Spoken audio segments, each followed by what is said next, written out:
இந்த 80ஸ்ல ஒரு தடவை பஞ்சு அருணாச்சலம் ரஜினிக்கு ஃபோன் பண்ணாராம். ரஜினி இந்த மாதிரி நீங்க படம் பண்ணணும் வாங்க அப்படின்னா, சார் என்ன சார் கதைனாரா? என்னது கதையா? நீங்க வரீங்க போறீங்க அவ்வளவுதான் வேற என்ன அப்படின்னாங்க. 80ஸ்ல அப்படிதான். ரஜினி வருவாரு, போவாரு, சண்டை போடுவாரு, பஞ்ச் டயலாக் பேசுவாரு, சண்டை போடுவாரு, படம் முடிஞ்சிரும், படம் ஹிட். ஸோ ரஜினியை வந்து இந்த படத்துல எப்படி பயன்படுத்துவாங்க அப்படின்னு யோசிப்பேன். வயசானவர். அது மட்டும் இல்லைங்க. அவர் அந்த பட ஆடியோ வெளியீட்டு விழால ஒரு வார்த்தை சொன்னார்.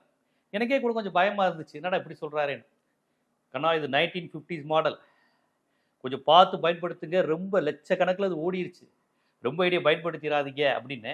ஆனா அப்படி இருந்தாலும் என்னை விடலை போட்டு வேலை வாங்கிட்டாங்க அப்படின்னு ரஜினி சொன்னார்.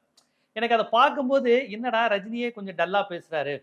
அப்ப பிசிக்கலா இதுல ரொம்ப அவர் ஒர்க் பண்ணியிருக்க மாட்டார் போல. இந்த ஏற்கனவே இந்த ஏஐங்கிற கான்செப்ட் வந்துருச்சா, எல்லாத்தையும் ஏஐல கொண்டு வந்து நம்மளை இது பண்ணி விட்டுருவாங்களோ, ரஜினியோட ஒரிஜினல் லைவான நடிப்பை பார்க்க முடியாதோ அப்படின்னு நான் நினைச்சிருந்தேன். ஆனா ரஜினி இப்ப சமீபத்தில் நடிச்சார்ல இந்த ஜெயிலர் அந்த மாதிரி படங்களை விடவே இதுல கைய கால ஆட்டி காலை தூக்கி ஃபைட்டு டான்ஸ் எல்லாமே சூப்பரா பண்றாரு.